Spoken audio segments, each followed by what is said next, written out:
Vanakkam, Namaste, and welcome from Vaitishwaran Koil in Tamil Nadu in the south of India. I'm very happy and honored to interview today a very special person. He's one of the priests here. His name is Archaka Kalyana Sundaram, and he's willing to share his wisdom for us. And I'm going to ask him many questions for you to know more about what the life of a priest looks like and how the ceremonies work that are being performed for you. So welcome, வணக்கம். Mr. Kalyana Sundaram. Thank you. First question I'm very curious is, how did you actually become a priest? And how did your training look like that brought you into this very special profession? தமிழ்ல சொல்லிடலாமா அப்படியே? ஹரஹர நம பார்வதி பததே ஹரஹர மகாதேவா. தென்னாட்டுடைய சிவனே போற்றி, எந்நாட்டவருக்கும் இறைவா போற்றி, காவாய் தரக கண்ணனே போற்றி, கைலை மலஜானே போற்றி போற்றி. ருத்ராட்சம் மன்னிகஸ்தம் முடுபதி சகிதம் பஸ்மோர் தூலிதாங்கம் உல்லாசம் பத்மபீடம் உதபகநயனம் ஊர்தகங்காதரேசம் ஓம்காரம் மூலமந்திரம் முனிஜனசகிதம் வேதசாரம் சிவாக்ஞௌ வந்தே கைலாசநாதம் சகலசுரகுரும் தட்சிணாமூர்த்திமீடே. குருபிரம்மா குருர்விஷ்ணு குருர்தேவோ மகேஸ்வரः குரு சாட்சாத் பரபிரம்மா தஸ்மை ஸ்ரீ குரவே நமः. எல்லாம் வல்ல எம்பெருமானுடைய தனிப்பெரும் கருணையினாலும் பரமேஸ்வரனுடைய ஒரு பரிபூர்ணமான அனுகிரகத்தோடும் ஆதிசைவ சிவாச்சாரர் என்று சொல்லக்கூடிய வர்க்கத்திலே எங்களுக்கெல்லாம் குருவாக இருக்கக்கூடிய சுந்தரமூர்த்தி சுவாமியினுடைய ஒரு பரிபூர்ணமான அனுகிரகத்தோடும் இந்த மயிலாடுதுறை மாவட்டம் மங்கநல்லூர் என்று சொல்லக்கூடிய மக நட்சத்திரத்திற்கு உரிய ஒரு ஸ்தலமாக இருக்கக்கூடிய ஸ்ரீ மங்கள பரமேஸ்வரி அம்பிகா சமேத மங்கள பரமேஸ்வரர் ஆலயத்தினுடைய அர்ச்சகராக கடந்த 15 ஆண்டுகளாக நித்திய பூஜை செய்து கொண்டிருக்கக்கூடிய பாரம்பரிய வழியிலே வரக்கூடிய நடராஜ சிவாச்சாரியார் அவர்களுடைய புதல்வர் என்னுடைய தகப்பனார் நாகமணி சிவாச்சாரியார், நாகமணி சிவாச்சாரியார் அவர்களுடைய புதல்வர் சிவாகம ரத்னம் அகோர சிவம் என்று பிள்ளையார்பட்டி வேத சிவாகம பாடசாலையிலே 5 ஆண்டுகள் பயின்று சிவாகம ரத்னம் என்று சொல்லக்கூடிய தீட்சை சர்டிஃபிகேட் அனைத்தையும் பெற்று கல்யாணந்தர சிவாச்சாரியர் என்று சொல்லக்கூடிய ராமதேயத்தோடு எழுந்தருளி நித்திய பூஜையை மிக சிறப்பாக செய்து கொண்டிருக்கிறோம். என்னுடைய 16 வயது முதல் இந்த தொடர்ச்சியாக பூஜை முறைகளை செய்து கொண்டு பல ஆலயங்கள் ஆகம முறைப்படி கும்பாபிஷேகங்கள் எல்லாம் செய்து கொண்டும் பல பரிகார ஹோமங்கள் எல்லாம் செய்து கொண்டும் இறைவனுக்கு 4 காலம் பூஜை செய்து இறை வழிபாடை தொடர்ச்சியாக பாரம்பரிய முறைப்படி செய்து கொண்டிருக்கிறோம். அது மட்டுமல்லாது பரிகார ஹோமங்கள் என்று சொல்லக்கூடிய ஆயுஷ்ய ஹோமம், சஷ்டியப்த பூர்த்தி, பீமரத சாந்தி, சதாபிஷேகம், கனகாபிஷேகம், பூர்ணாபிஷேகம் என்று சொல்லக்கூடிய ஏனைய விசேஷ பூஜை வைபவங்கள் எல்லாம் செய்து கொண்டு வருகிறோம். மிகவும் ஆர்வத்துடனும் ஆத்மார்த்தத்துடனும் இந்த இறை பூஜையை நாங்கள் அனைவரும் செய்து கொண்டிருக்கிறோம். லோகத்தில் இருக்கக்கூடிய அனைவரும் க்ஷேமமாக இருக்க வேண்டி இந்த பூஜை வழிபாட்டினை செய்து கொண்டிருக்கிறோம். சர்வே ஜனாக சுகினோ பவந்து என்று சொல்லக்கூடிய அனைத்து விதமானதொரு ஜீவராசிகளும் நன்மையாக இருக்க வேண்டும் என்று பிரார்த்தனை செய்து தினமும் ஆதிசிவ சிவாச்சாரியார்கள் அந்த நாளை தொடங்கி சந்தியாவந்தனம் என்று சொல்லக்கூடிய ஒரு சிவாச்சாரியாருக்குரிய பிராமணனுக்குரிய தகுதியாக சந்தியாவந்தனம், திரிகால சந்தியாவந்தனம் என்று சொல்லக்கூடிய 3 கால சந்தியாவந்தன பூஜையை செய்து ஆத்மார்த்த சிவபூஜை வழிபாடுகள் எல்லாம் செய்து நித்தியபடி ஆலயத்திலே பூஜைகள் எல்லாம் செய்வித்து லோகங்கள் க்ஷேமமாக இருக்க வேண்டி பிரார்த்தனை செய்து வழிபாடு செய்து கொண்டிருக்கிறோம். என அன்பர்கள் அனைவருக்கும் எல்லா விதமானதொரு சௌபாக்கியங்களும் கிடைக்க வேண்டும் என்று இறைவனை பிரார்த்தனை செய்து கொள்கிறோம். நம பார்வதி பததே ஹரஹர மகாதேவா. தென்னாட்டுடைய சிவனே போற்றி. Thank you for sharing that. And I'm curious, in your training, what was your relationship like with your teachers, and how do you feel about them now when you remember நம பார்வதீபதே ஹர மகாதேவாம். பாரம்பரிய முறைப்படி தொடர்ந்து 5 தலைமுறையாக நித்திய பூஜை என்று சொல்லக்கூடிய இந்த சிவாலயங்கள் பூஜை வழிபாடை தொடர்ச்சியாக செய்து கொண்டு வருகிறோம். நாங்கள் எல்லாம் ஆதிசிவ சிவாச்சாரியர்கள் அனைவரும் அங்கங்கே இருக்கக்கூடிய பாடசாலையிலே 5 வருடம் வேத ஆகமம் முறையாக பயின்று பாடசாலையிலே 5 வருடம் பயின்று முறையாக மாணவர்களுக்குரிய தீட்சை 5 வருடம் பண்ணதற்காக பட்டம் என்று சொல்லக்கூடிய சிவாகமரத்னம் என்று சொல்லக்கூடிய பட்டங்கள் இவைகளெல்லாம் பெற்று பல ஆலயங்கள் கும்பாபிஷேகம் ஹோமங்கள் இவைகளெல்லாம் செய்து பல ஊர்கள் பல கிராமங்கள் பல அந்நிய தேசம் என்று சொல்லக்கூடிய வெளிநாடுகள் போன்ற அனைத்து விதமான ஊர்களிலும் இந்த கும்பாபிஷேகம் ஹோமங்கள் போன்ற நிகழ்வுகளை செய்து கொண்டு வருகிறோம். எங்களுடைய குழந்தைகளும் இதே ஆகம முறைப்படி பயின்று 5 ஆண்டுகள் தொடர்ச்சியாக இந்த இறை வழிபாட்டை தொடர்ச்சியாக செய்வதற்கு அவர்களும் முன்னோடியாக வந்திருக்கிறார்கள். அவர்களும் இந்த பாடசாலையிலே பயின்று ஆகம முறைப்படி அனைத்து விதமானதொரு வேத மந்திரங்களையும் கற்றுக்கொண்டு தொடர்ச்சியாக பாரம்பரியமாக இந்த பூஜை முறைகளை செய்ய அவர்களும் தயாராக வருகிறார்கள். அனைத்து விதமான ஆதிசிவ சிவாச்சாரியர் பெருமகனார்களும் தன்னுடைய குழந்தைகளை இந்த ஆகம முறைப்படி பயின்று இந்த ஆலயத்தினுடைய ஆகம முறைகள் மாறாமல் இருப்பதற்காக பாரம்பரிய முறைப்படியே பூஜைகள் நடக்க வேண்டும் என்பதற்காக எத்தனை விதமானதொரு பட்டங்கள் படிப்புகள் இருந்தாலும் இந்த இறை சம்பந்தப்பட்ட இந்த வழிபாடு மற்றும் ஆத்மார்த்தமாகவும் மிகவும் ஒரு பரிபூர்ணமான ஒரு ஆத்மார்த்தத்தோடு இறைவனுக்கு பூஜை செய்வதற்காக இந்த சிவாச்சாரியார்கள் இறைவனுடைய ஒரு படைப்பாக பிறந்திருக்கிறார்கள். சுவாமியினுடைய நெருங்கிய நண்பராக இருக்கக்கூடிய சுந்தரமூர்த்தி சுவாமி என்று சொல்லக்கூடிய அவர்களுடைய வழி வகையில் இருக்கக்கூடிய இந்த ஆதிசிவ சிவாச்சாரிய பெருமகனார்கள் இறை தொண்டு செய்வதற்காகவே படைக்கப்பட்டு மேன்மேலும் பலவிதமானதொரு ஆலயங்கள் நித்திய பூஜைகளை செய்து கொண்டு வருகிறார்கள். அவர்களுடைய புதல்வர்களும் தொடர்ச்சியாக இந்த பூஜை வழிபாட்டு முறையை செய்து கொண்டு வருகிறார்கள். உலக க்ஷேமத்திற்காகவே இந்த சிவாச்சாரிய பெருமகள் எந்த விதமானதொரு எதிர்பார்ப்பும் இன்றி இந்த பூஜை முறைகளை செய்து கொண்டு வருகிறார்கள் என்பதை தெரிவித்துக் கொள்கிறோம்.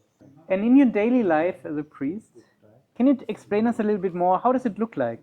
What do you usually do? What is your main work? சிவாச்சாரிய பெருமகனார்கள் எல்லாம் தினமுமே அதிகாலை 4:30 மணி அளவிலே எழுந்து ஒரு பிராமணன் சிவாச்சாரியாருக்குரிய நித்திய அனுஷ்டானம் என்று சொல்லக்கூடிய 3 விதமான வேலையிலே அதை செய்ய வேண்டும். காலையிலே உஷகாலம் என்று சொல்லக்கூடிய 6:30 மணி அளவிலே அந்த சந்தியாவந்தனம் என்று சொல்லக்கூடிய காயத்ரி மந்திரத்தை ஜபிக்க வேண்டும் முதலாவதாக. அதற்கப்புறம் ஆலயத்திலே சென்று நித்திய பூஜை என்று சொல்லக்கூடிய உஷகாலம் காலசந்தி உச்சிகாலம் என்று சொல்லக்கூடிய காலை வேளையிலே இருக்கக்கூடிய பூஜை வழிபாடுகளானது சரியாக 12:30 மணி அளவிலே நிறைவு செய்து மாத்தியான்ய கால சந்தியாவந்தனம் என்று சொல்லக்கூடிய சிவாச்சாரிய பெருமகனார்கள் அந்த மாத்தியான்ய காலத்திலும் அந்த சந்தியாவந்தனத்தை செய்வித்து தொடர்ச்சியாக பூஜை முறைகள் எல்லாம் இறைவனுக்கு செய்துவிட்டு மாலை 5 மணி அளவிலே தொடர்ச்சியாக 3வது சந்தியாவந்தனத்துடைய திரிகால சந்தியாவந்தனுடைய பூர்த்தியாக அந்த காயத்ரி மந்திரத்தையும் ஜபித்து சாயரட்சை பூஜை என்று சொல்லக்கூடிய 5:30 மணி அளவிலே இறைவனுக்கு சாயரட்சை பூஜை, 2ஆம் காலம் 7:30 மணி அளவிலே அந்த இறைவனுக்கு பூஜை வழிபாடுகள், நிறைவாக அர்த்தஜாமம் என்று சொல்லக்கூடிய 8:30 மணி அளவிலே இறைவனுக்கு அர்த்தஜாம பூஜை வழிபாடானது செய்வித்து சிவாச்சாரிய பெருமகனார்கள் தன்னுடைய நித்திய பூஜனை இறைவனோடு கலந்து செய்து கொண்டிருக்கிறார்கள். இது மனதுக்கு மிகவும் பிடித்தமாகவும் ஆத்மார்த்தமாகவும் சிவாச்சாரிய பெருமகனார்கள் செய்து கொண்டு வருகிறார்கள் என்பதை இந்த நேரத்திலே தெரிவித்துக் கொள்கிறோம். In some religions, priests cannot marry, but they are supposed to be sannyasins. How is it in your tradition? Can priests marry or not? Or do they have a choice? Like, how does it look like? ஆதிசிவ சிவாச்சாரியார்கள் அனைவரும் கிரகஸ்தன் என்று சொல்லக்கூடிய விவாகம் நடந்து இந்த ஆலயத்திற்கு நித்திய பூஜை செய்ய வேண்டும் என்பது சாஸ்திரம். அந்த விவாகம் நடந்தால்தான் அந்த பூஜைக்குரிய தகுதியை அந்த சிவாச்சாரிய பெருமகனார்கள் எல்லாம் பெறுகிறார்கள்.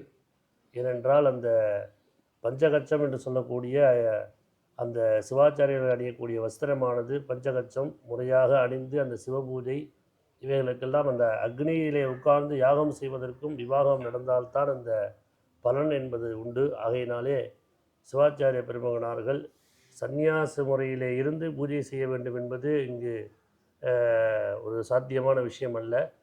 விவாகம் நடந்து நித்திய பூஜையை அவர்கள் சிறப்பாக செய்ய வேண்டும். அதற்குரிய அக்னிகள் எல்லாம் இருக்குது. இந்த விவாகம் நடந்தால் அதுக்குரிய அக்னிகள் இருக்குது. அந்த அக்னிகளோடு சேர்ந்து தான் அந்த பூஜை முறைகளை செய்ய வேண்டும். பொதுவாக கும்பாபிஷேகத்திலே யாகத்திலே அமரக்கூடியதற்கு விவாகம் நடந்தால்தான் அந்த யாகத்திலே உட்கார வேண்டும் என்பது ஒரு சாஸ்திரம் உண்டு. பிரம்மச்சாரியாக அமர்வதற்கு அங்கு இடமில்லை, சாஸ்திரத்திலும் இடமில்லை. அதனால் விவாகம் ஆன ஒரு கிரகஸ்தர்கள் தான் அந்த பூஜை முறைகளை செய்ய வேண்டும் என்பது இறைவனுடைய கோட்பாடு. அந்த அக்னிகளும் அதுபோல் தான் சொல்லியிருக்கின்றன. அதனாலே பொதுவாக சிவபூஜை அந்த யாகத்தில் உட்காரக்கூடிய தகுதி விவாகம் நடந்து தம்பதியாகத்தான் அந்த செய்ய வேண்டும் என்பதெல்லாம் வழிபாடுகள் இருக்கின்றன. ஆகையினாலே ஆகம முறைப்படி இங்கே சிவாச்சாரிய பெருமனார்கள் அதுபோல் வழிபாடு செய்து கொண்டு வருகிறார்கள். And as a priest, you also marry other people. Can you please explain us a little bit, like how does marriage, the spiritual marriage process, look like in the Vedic tradition, and what is happening exactly, both practically but also energetically, in that moment of marriage? நம பார்வதி பதஜேர மகாதேவா. இந்த ஹோமங்கள் என்று சொல்லக்கூடியதில் நிறைய விதமான ஹோமங்கள் உண்டு. கணபதி ஹோமம், லக்ஷ்மி ஹோமம், நவகிரக ஹோமம், தன்வந்திரி ஹோமம், ஆயுஷ்ய ஹோமம், மிருத்யுஞ்சய ஹோமம், சஷ்டியப்த பூர்த்தி, பீமரத சாந்தி, சதாபிஷேகம், கனகாபிஷேகம், பூர்ணாபிஷேகம், சுயம்பரா கலா பார்வதி ஹோமம், சந்தான கோபால புத்திர ஹோமம். இந்த சந்தான கோபால புத்திர ஹோமம் குழந்தை இல்லாதவாளுக்கு குழந்தைக்காக பண்ணக்கூடியது சந்தான கோபால புத்திர ஹோமம். அடுத்ததாக சுயம்பரா கலா பார்வதி ஹோமம், அதாவது திருமணம் நடக்காத ஆணுக்கோ அல்லது பெண்ணுக்கோ ஜாதகத்திலே பிரதிபந்தக தோஷம் அப்படின்னு சொல்லக்கூடிய தோஷங்கள்லாம் உருவாகும். அப்போ இந்த ஹோமங்கள் பண்ணி இந்த கலசங்கள் அவளுக்கு அபிஷேகம் பண்ணோன்னே அவளுக்கு அந்த விவாகம் என்பது அது விரைவிலே நடைபெறும் என்பது ஆகமத்தில் இருக்கக்கூடிய ஒரு விஷயம். அதுபோன்று நம்ம நிறைய ஹோமங்கள்லாம் பண்ணியிருக்கோம். அதுமாரி நிறைய பக்த மகர்கள்லாம் வந்திருக்காங்க. அவங்களுக்கெல்லாம் நம்ம ஹோமம் பண்ணி அவளுக்கு அந்த கலசத்தை அபிஷேகம் பண்ணியிருக்கோம். ஒரு 48 தினங்களில் அவளுக்கு அந்த கல்யாணங்கிறது நிச்சயமாகி அவளுக்கு ஊர்ஜிதமாகிடும். அது சுவாமியினுடைய அனுகிரகம். அதுபோல் உடல்நிலை சரியில்லாதவாளுக்கு மிருத்யுஞ்சய ஹோமம், ஆயுஷ்ய ஹோமம், அந்த தீராத ஏதோ ஒரு உடம்புல வியாதி இருக்குது அப்படின்னா அதை நிவர்த்தி ஆகணும்னா சுவாமிகிட்ட பிரார்த்தனை பண்ணி அந்த ஹோமங்கள் பண்ணி அவளுக்கு அந்த அபிஷேகம், அவளுக்கு அந்த கலசம் அபிஷேகம் பண்ணுறோம். அப்போ அவளுக்கு அந்த பலன் கிடைக்கிறது. இது நாங்கள் எப்படி இந்த ஹோமத்தை நம்ம உணர்றோம் அப்படின்னா அதை பண்ணும் பொழுதே இந்த சுவாமி நமக்கு அந்த அனுகிரகத்தை நமக்கு கண்டிப்பாக கொடுப்பார். ஏன்னா மந்திரங்கள் ஒவ்வொன்றுத்துக்கும் ஒரு வைப்ரேஷன் உண்டு அப்படிங்கிறது ஒரு பொதுவான கருத்து. அதை சொல்லும் பொழுதே நம்ம அந்த கலசத்தில் சுவாமி ஆவாகனம் பண்ணுறோம். எப்படிலாம் நம்ம அந்த ஆவாகனம் பண்ணுறோம் அப்படின்னா ஒரு நூல் சுற்றுறோம் அப்படின்னா அது நம்மளுடைய நரம்பாக தான் அந்த கலசத்தில் உள்ள நூலை பாவிக்கிறோம். அதுக்கப்புறம் ஜலத்தை நம்ம ரத்தமாக பாவிக்கிறோம், தேங்காயை முகமாக பாவிக்கிறோம், மாவிளை கொத்து தேங்காயில் முகமாக பாவிக்கிறோம். அதுக்கப்புறம் அந்த சுவாமிக்கு உயிர் ஊட்டுறோம்.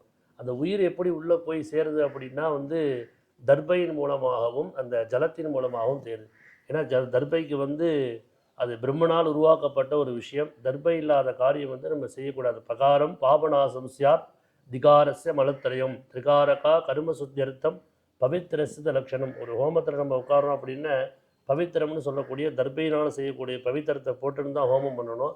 அந்த ஹோமம் பண்ணுறது பரிபூர்ணமான பவித்திரம்னாலே அது எல்லா விதமான காரியமும் நல்ல விதமாக முடியுது அப்படிங்கிறதுக்கு தான் ஒரு அர்த்தம். அந்த விதமான தர்பையின் மூலியமாக அந்த கலசத்தில் சொல்லக்கூடிய மந்திரங்கள் போய் கலசத்தில் எழுந்தருளி ஒரு அருள் சக்தியை கொடுக்குது. அதுக்கப்புறம் தான் ஒரு இறைவனுக்குரிய பொருளை போய் சேர்க்கக்கூடிய சக்தி அக்னி பகவானுக்கு உண்டு. அக்னிக்கு 2 விதமான மனைவிகள் உண்டு. ஸ்வாஹா ஸ்வதா அப்படின்னு 2 விதமான மனைவிகள். அதில் இறைவனுக்கு உரிய பொருட்களை போய் சேர்க்கக்கூடியது ஸ்வாகாங்கிற சக்தி. நம்ம சொல்லக்கூடிய இந்த ஹோம ஜாமான்கள் திரவியங்கள்னு சொல்லக்கூடிய நாட்டு விதமான பொருள்கள், நவதானியம், பழ வர்க்கங்கள், அஷ்டவர்க்கம், நிறைய பக்ஷணங்கள் இதெல்லாம் ஹோமம் பண்ணுறோம். அது சுவாமிக்கு எப்படி போய் சேருது அப்படின்னா ஸ்வாகான்னு சொல்லும் பொழுது தான் அர்ப்பணிக்கிறேன் அப்படின்னு பொருள். நம்ம பண்ணக்கூடிய இந்த மந்திரங்கள், இந்த யாகங்கள் எல்லாமே இறைவனுக்கு பரிபூர்ணமாக போய் சேரணும் அப்படிங்கிறதுக்காக அந்த அக்னியில் போய் நம்ம போடுறோம். அந்த அக்னியில் போடக்கூடிய பொருள் எப்படி இறைவனுக்கு போய் பரிபூர்ணமாக சேர்ந்து எல்லாம் நலிவடையுதோ அதுமாரி நமக்கும் எந்த விதமான கஷ்டங்கள் இருந்தாலும் அது நிவர்த்தியாகி அவளுக்கு அந்த காரியங்கள் சிறப்பாக முடியறதுக்கு தான் இந்த ஹோமங்கள்லாம் பண்ணுறோம். இறைவனுக்கு கூடிய பொருட்களை சேர்க்கக்கூடியது இந்த அக்னி பகவான் தான். அக்னி யாகம் வளர்த்து அதுக்காக தான் எல்லாம் செய்கிறோம். அதுமாரி நிறைய விதமான யாகங்கள் உண்டு. செய்யக்கூடிய யாகங்கள் அனைத்தும் இறைவனுக்கு சேரக்கூடிய தகுதி அந்த ஆதிசிவ சிவாச்சாரியார் மூலமாக அந்த யாகங்கள் நடைபெற்று அவளுக்கு எல்லா விதமான ஒரு அனுகிரகங்களும் கிடைத்து கொண்டிருக்கிறது. இதுபோல் நிறைய அன்பர்கள் எல்லா விதமான காரியங்களும் அவளுக்கு நடக்குது. இப்போ குழந்தை இல்லாதவா, ஒரு உத்தியோகம் கிடைக்கணும், ஒரு வேலை கிடைக்கணும் அப்படின்னா அந்த வேலைக்குரிய ஹோமங்கள் இருக்குது. அந்த தீராத வியாதிக்கு ஒரு ஹோமம் உண்டு, கல்யாணம் நடக்காததுக்கு ஒரு ஹோமம் உண்டு. இதெல்லாம் சுவாமி வந்து வழி வழியாக நம்ம பண்ணிட்டு இருக்கோம். இதுபோல் நிறைய ஹோமங்கள்லாம் ஒரு 60ஆம் கல்யாணம்னா இந்த ஹோமம் பண்ணணும், இத்தனை கலசம் வைக்கணும், 70ஆம் கல்யாணம்னா இத்தனை ஹோமங்கள் பண்ணணும், இத்தனை கலசம் வைக்கணும், 80ஆம் கல்யாணம் பொதுவாக 80ஆம் கல்யாணம் அப்படின்னு கேட்டிங்கன்னா சகசர சந்திர தரிசனம்னு பேர். 1000 பிறைகளை கண்டவாள் தான் வந்து சதாபிஷேகம் அப்படின்னு சொல்லுவோம். சதாபிஷேகம் எப்படி பண்ணுறோம்னா 1000 பிறைகள் கண்டவாளை தான் நம்ம சதாபிஷேகம் பரமேஸ்வரனுக்கு ஈடாவாள் வந்து சொல்கிறது. அதனால் அவள்கிட்ட போய் நம்ம ஆசீர்வாதம் வாங்கிக்கிறோம். அந்த மாதிரிலாம் வந்து ஒரு பூஜை முறைகள் நிறைய இருக்குது. பூர்ணாபிஷேகம் 100 வயது தொட்டவுடனே தான் அந்த பூர்ணாபிஷேகம் அப்படின்னு சொல்லக்கூடிய ஹோமங்கள் பண்ணணும். அதாவது சதமானம் பவதி சதாயப்புருட சதேந்திரிய ஆயுஷ் ஷெபேந்திரியே பிரதிதிட்டதி அப்படின்னு சொல்லக்கூடிய 100 வயது வரைக்கும் அவள் வாழணும் அப்படிங்கிறதுக்காக அந்த கடைசியாக 100 வயது தொட்டோடனே பூர்ணாபிஷேகம் பண்ணுறோம். மேலும் சுவாமி தேக ஆரோக்கியம் கொடுக்கணுங்கிறதுக்காக இதை பண்ணுறோம். இந்த ஹோமங்கள் பண்ண பண்ண பண்ண நமக்கு எல்லா விதமான நன்மைகளும் கொடுத்துட்டுருக்கார். அதனால தான் அனைத்து விதமான ஒரு ஆலயங்களிலும் இந்த ஹோமங்களானது நடைபெற்று கொண்டிருக்கிறது. அனைவருமே இந்த யாகத்திலே கலந்து கொண்டு இறைவனை பிரார்த்தனை செய்து கொள்ளுமாறு கேட்டுக்கொள்கிறேன். Thank you. And here's the yantra. Could you please explain us about the yantra puja, how it works, and why it has such a strong effect to clear karma? நம பார்வதி பததே ஹர மகாதேவா. பொதுவாக வந்து இந்த எந்திரம் வந்து எப்படின்னு கேட்டிங்கன்னா, கர்ப்ப கிரகத்தில் ஒரு ஆலயத்துக்கு சுவாமிக்கு அடியில் இந்த கும்பாபிஷேக நேரத்தில் 12 ஆண்டுக்கு ஒரு முறை இந்த எந்திரத்தை மாற்றுவோம்.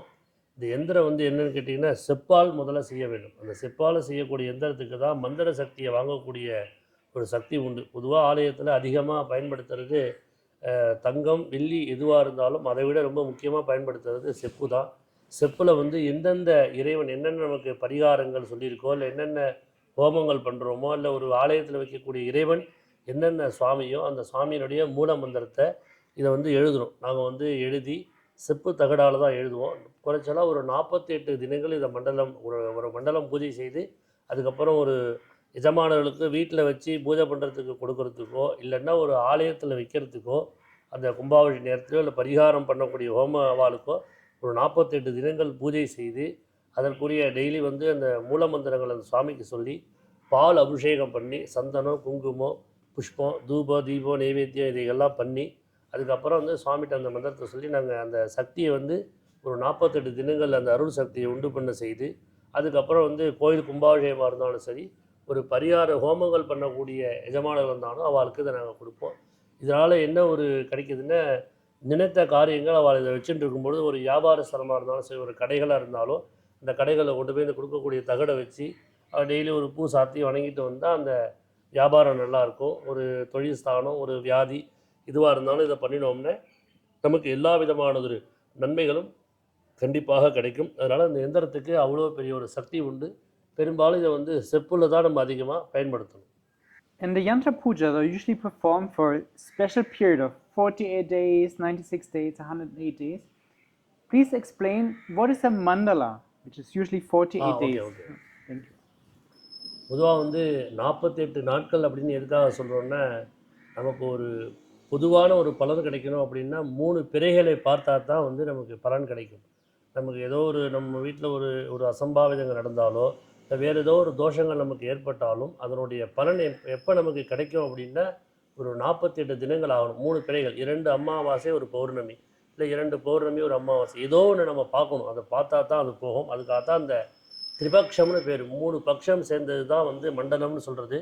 அது 45 தினங்கள் பொதுவான கணக்கு. ஆனால் ஒத்தப்படையில் முடிக்கக்கூடாதுங்கிறது ஒரு சாஸ்திரம். அதனால தான் 48ஆக நம்ம அதை பெருக்கியிருக்கோம். அதுக்காகத்தான் வந்து இந்த 48 தினங்கள் வந்து நம்ம பூஜை பண்ணுறோம். அந்த 3 பக்ஷம் கண்டிப்பாக அதுக்குள்ளே வந்துடும். அதுலேருந்து 3ஆம் நாளை வச்சு நம்ம பூஜை பண்ணோம்னா நமக்கும் பலன் உண்டு, இந்த எந்திரத்துக்கும் பலன் உண்டு. இதுக்கப்புறம் இது மேலும் அபிவிருத்தியாக போகிறதும் நல்லது தான். இப்போ 48 தினங்கள்ங்கிறது பேசிக்கு. அதுக்கப்புறம் நம்ம 96 நாள் எவ்வளோக்கு எவ்வளோ நாட்கள் அதிகமாக இதை வந்து நம்ம பூஜையில் வைக்கிறோமோ அவ்வளோக்கு எவ்வளோன்னு ஒரு பலன் உண்டு. அந்த மண்டலம்னு உருவானதுக்கு முதல் ரீசனே வந்து இதுதான். 3 பட்சம் பார்க்கணும். இதை பார்த்தோம்னா தான் நமக்கு வந்து அந்த பரிபூர்ணமான அருள் உண்டு. அந்த எந்திர சக்தியும் நமக்கு கிடைக்குங்கிறது இதோடைய சாஸ்திரம். Can you please explain us more about the yantra? So it's a copper plate, but what is inscribed on the copper plate? And what are the different powders that are on top of it? And also, can we remove them or should they stay there? பொதுவாக வந்து இந்த எந்திரங்கள் வந்து நம்ம மூலமந்திரங்கள் எழுதி தான் வந்து அந்த பூஜைக்கு நம்ம வைப்போம். அப்படி எழுதி அது 47 தினங்கள் 96 100 இப்படி எவ்வளவு நாட்கள் போனாலும் அந்த எந்திரம் வந்து எந்த ஒரு சூழ்நிலை இருந்தாலும் நம்ம அதை வந்து பொதுவாக வந்து நம்ம எடுத்து அதை வாஷ் பண்ணக்கூடாது. ஏன்னா வந்து மந்திரங்கள் அதிகமாக சொல்லியிருக்கிறதுனால அதை வந்து நம்ம எதுவும் பண்ணக்கூடாது. நம்ம சாதாரணமாக அதை வந்து புஷ்பம் சாத்தி சந்தன குங்குமம் வச்சு தூபதீப நைவேத்தியம் பண்ணி நம்ம வைக்கணுமே தவிர அதை நம்ம வந்து எடுத்து க்ளீனிங் பண்ணுறது அந்த மாதிரி இதெல்லாம் இல்லாமல் அது இறைவனுடைய அந்த பூஜை அறையிலே அதை வச்சு நம்ம வழிபாடு செஞ்சுட்டே வந்தோம்னா அது எவ்வளோ ஆண்டுகள் இருக்கோ அதுக்கு அவ்வளோ ஆண்டுகள் இருக்கிறதுக்கு ஒரு பலன் உண்டு. நம்ம கும்பாவளிலேயே நம்ம 12 ஆண்டுக்கு ஒரு முறை எந்திரங்கள் மாற்றினாலும் அந்த பழைய எந்திரத்தை நம்ம மறுபடியும் அதே சுவாமியினுடைய அடியில் வச்சு இந்த புதுசாக உள்ள எந்திரத்தையும் நம்ம வச்சு தான் கும்பாவளியை பண்ண போகிறோம். அதனால் இந்த எந்திரங்கிறது ஒரு இறை சம்மந்தப்பட்ட விஷயங்கிறதுனால அதை நம்ம மற்ற பொருள்கள் மாதிரி இதை நம்ம யூஸ் பண்ணக்கூடாது. ஒரு பயபக்தியோடு யூஸ் பண்ணி சுவாமியை பிரார்த்தனை பண்ணி டெய்லி பூஜை பண்ணி அதை நம்ம வச்சுக்கணும்.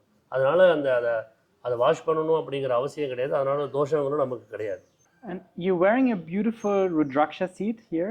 Please explain more about the meaning and the power of Rudraksha. Sadashiva சமாரம்பாம் ஸ்ரீகண்டாச்சாரிய மத்தியமாம் அஸ்மதாச்சாரிய பரியந்தாம் வந்தே குரு பரம்பரா. இந்த ருத்ராட்சம் விபூதி இதெல்லாம் வந்து சிவபெருமானால் அருளை செய்யப்பட்டது. இந்த விபூதி வந்து நம்ம டெய்லி எதுக்கு நம்ம இடுறோம் அப்படின்னா இதுக்கப்புறம் உலகத்தில் வேறு எதுவுமே கிடையாது. இந்த நம்ம விபூதி இடுறோன்னா நமக்கு ஒரு மரணம்னு ஒன்று ஜனனி ஜென்ம சௌக்கியானாம் மர்தினி குலசம்பதாம் பதவி பூர்வ புண்ணியானாம் லிக்கியதே ஜென்ம பத்திரிகா. ஜனனம்னு ஒன்று உண்டா இருந்ததுன்னா மரணம்ங்கிறது ஒன்று உண்டு. அதுக்கு இடையில் நம்ம இருக்கக்கூடிய இந்த வாழ்க்கையில் நம்ம எல்லா விதமான சுக துக்கங்களையெல்லாம் அணிவகுத்து இறைவனுடைய வழிபாட்டில் பரிபூரணமாக இருக்கணும். நமக்கு கடைசியாக வந்து இந்த பஸ்மம் தான், இந்த எப்படி நம்ம விபூதி வந்து எடுறோமோ அதனுடைய வாழ்க்கை தான் நமக்கு அந்த மாதிரி தான் போகும். அதனால் இறை சம்பந்தப்பட்ட விஷயங்கள் நம்ம தொடர்ச்சியாக செஞ்சுட்டு நல்ல விதமான எண்ணங்கள் அந்த அணியணுறதுனால அந்த விபூதி வந்து எப்படி தயாரிக்கிறாங்கன்னா இயற்கை முறையில் தான் தயாரிக்கிறாங்க. அது நம்ம நெத்தியில் இடுறதுனால நமக்கு வியாதிகள் பொதுவாக போகுது. சுவாமியினுடைய அனுகிரகம் நமக்கு கிடைக்கிது. நமக்கு வந்து நம்ம உடம்புல எல்லா விதமான பாகங்களும் உண்டு. நம்ம வந்து அநாகதே விசுத்தம் மூலாதாரம் மணிப்பூரகம் டமரும் அப்படின்னு நிறைய தேகங்கள்லாம் நம்ம உடம்புல உண்டு. இந்த விபூதிலாம் நம்ம இந்த கையில் மார்பில் இங்கெல்லாம் நம்ம இடும்பொழுது நமக்கு இருக்கக்கூடிய வியாதிகள் அப்படியே கொஞ்சம் கொஞ்சமாக குறையும். நமக்கு எதுவும் வியாதிகள் வந்து அதிகமாக நம்மளை ஈர்ப்பு சக்தி கொள்ளாது. அப்புறம் வந்து இந்த ருத்ராட்சம் வந்து சிவபெருமான் சம்மந்தப்பட்ட ஒரு இதை வந்து 1 முகம் 2 முகம் 5 முகம் இப்படி நிறைய முகங்கள்லாம் கொண்டு இருக்குது. அதை நம்ம அணியும் பொழுது சிவபெருமானுடைய அருள் நமக்கு கிடைக்கிது. ஏன்னா சிவன் சம்மந்தப்பட்ட ஒரு விஷயம் இது. அதனால் வந்து நம்ம இதை சாப்பிடும் பொழுது மாமிசங்கள்லாம் எதுவும் சாப்பிடாமல் ருத்ராட்சம் போட்டு இறை வழிபாடு செய்யணும். அப்போ தான் நமக்கு அதனுடைய பலன்கள் கிடைக்கும். அதனால் வந்து இந்த ருத்ராட்சம் இந்த விபூதி இதெல்லாம் அணியிறதுனால இறை நம்பிக்கை நமக்கு இறைவனுடைய அனுகிரகம் ரொம்ப அதிகமாக கிடைக்கும். அந்த சுவாமிகிட்ட போய் நம்ம அந்த சொல்லக்கூடிய ஒரு மந்திரங்களோ இல்லை தேவாரம் திருவாசம் எதுவாக இருந்தாலும் அது வந்து நமக்கு சுவாமிகிட்ட போய் சேரத்துக்கு இந்த மாதிரி நம்ம ஒரு கோட்பாடோடு போனோம்னா இறைவன் நமக்கு கண்டிப்பாக வந்து எல்லாமே செய்வார். மனமது செம்மையானால் மந்திரம் ஜபிக்க தேவையில்லை அப்படிங்கிற மாதிரி அந்த மனம் எப்பொழுது செம்மையாகும்னா இந்த மாதிரி நம்ம ஒரு ருத்ராட்சம் அந்த விபூதி இந்த ஒரு காவி வஸ்திரம் இந்த இறை சம்பந்தப்பட்ட அந்த ஒரு முழுமையாக போகும்பொழுது நமக்கு எல்லாமே கிடைக்கும் அப்படிங்கிறது ஒரு விஷயமா இருக்குது. I often see priests wearing white or orange. Today you're wearing red. Is there a meaning of the different colors that you're wearing? இந்த வஸ்திரம் வந்து எப்படின்னு கேட்டிங்கன்னா சூரியன் நவகிரகம்னு சொல்லக்கூடியதில் வந்து முதலாவதாக இருக்கக்கூடிய தெய்வம் வந்து சூரியன். சூரியனுக்குரிய வஸ்திரம் வந்து சிகப்பு. அடுத்ததாக அங்காரகன். அங்காரகனுக்குள்ள அதாவது செவ்வாய்னு சொல்லுவோம் அதுக்குள்ள வஸ்திரமும் வந்து சிகப்பு. அடுத்ததாக சந்திரன் சோமன்னு சொல்லக்கூடிய சோமனுக்கு வந்து வெள்ளை நிற வஸ்திரம். அடுத்ததாக புதனுக்குரிய வஸ்திரம் வந்து பார்த்திங்கன்னா பச்சை. அதுக்கப்புறம் குரு பகவான் வியாழ பகவானுக்குரிய வஸ்திரம் வந்து மஞ்சள். அடுத்ததாக சுக்கிரனுக்குரிய வஸ்திரம் வந்து வெள்ளை. அதுக்கப்புறம் வந்து சனீஸ்வரனுக்குரிய வஸ்திரம் வந்து கருப்பு. அதுக்கப்புறம் வந்து ராகுக்குள்ள வஸ்திரம் வந்து நீலம். அதுக்கப்புறம் கேது நவகிரகத்தில் நிறைவாக இருக்கக்கூடிய தெய்வம் வந்து கேது பகவான். கேது பகவானுக்கு வந்து எல்லா விதமான கலர்களும் சேர்ந்த வஸ்திரம் வந்து கேது பகவானுக்கு சாத்தணும். அதனால் இந்த வஸ்திரங்கள்லாம் இதுமாரி சாத்திட்டு வர்றதுனால, சிகப்பு வஸ்திரம் பொதுவாக கட்டிட்டு வர்றதுனால என்ன பலன்னா, இதுமாரி ஹோமம் சம்மந்தப்பட்ட விஷயத்தை கட்டிட்டு வந்தோம்னா அந்த அக்னி அப்படி சம்மந்தப்பட்ட விஷயங்கிறதால அந்த காரியம் நமக்கு வெற்றி அடையும். அதனால் இந்த மாதிரி வஸ்திரங்கள் சிவாச்சாரியார்கள் வந்து கட்டிட்டு வராங்க. பொதுவாக சண்டி ஹோமம்னு ஒரு ஹோமம் உண்டு. அது மிகப்பெரிய ஒரு ஹோமம். துர்கா லக்ஷ்மி சரஸ்வதி சம்மந்தப்பட்ட ஒரு மிகப்பெரிய யாகம். அந்த யாகத்துக்கு மஞ்சள் கலர் வஸ்திரம் பண்ணிட்டு வந்து ஹோமம் பண்ணோம்னா அவ்வளோ பலன் உண்டு. அதனால் இந்த வஸ்திரத்துக்கும் இந்த ஹோமத்துக்குமே ஒரு சம்மந்தம் உண்டு. அதனால் இந்த பரிகார ஹோமங்கள்லாம் பண்ணும்பொழுது இந்த வஸ்திரம் கட்டணுங்கிற ஒரு சாஸ்திரங்களும் உண்டு. Thank you. And to close, may I ask you for a blessing for all of our viewers, for all of our audience, and for myself as well. नभो नभो भवति जायमानोन्नाहं केतुर्षडामेतग्रेः भाहं देवेभ्यो विददा ध्यायन् प्रचन्द्रमाः स्थिरति दीर्घमाजुः रोचनो रोचमानः स्वभनः स्वभमान कल्याणः अङ्गं करे पुलः भूषणमाश्रयन्ति भृङ्गाङ्गनैव मुकुलाभरणन्तमालम् अङ्गीकृताकिलिविभूषितमाङ्गलीला माङ्गल्यदास्तु मम मङ्गलदेवताजाः अस्माकमारिडामोहीरमोगीरककारिभिः सतं दीव सुखी भव दुःखी भव श्रीवर्चः समाजिष्यमारोग्य मा विधाक्षोभमानं महीयते धान्यं धनं पशुं भोगपुत्रलाभं सदहं मत्सरं दीर्घमायुः. நிகழ்ச்சியை கண்டுகளிக்கக்கூடிய அனைத்து விதமான அன்பர்களும் நோய் நொடி இல்லாமல் பல ஆண்டு காலம் வாழ வேண்டும் என்று சொல்லி பிரார்த்தனை செய்து இறைவனுடைய பரிபூர்ணமான அனுகிரகம் எல்லோருக்கும் கிடைக்க வேண்டும் என்று பிரார்த்தனை செய்து விடைபெறுகிறோம். நம Parvati பததே Hara Hara Mahadeva. Nandri, thank you.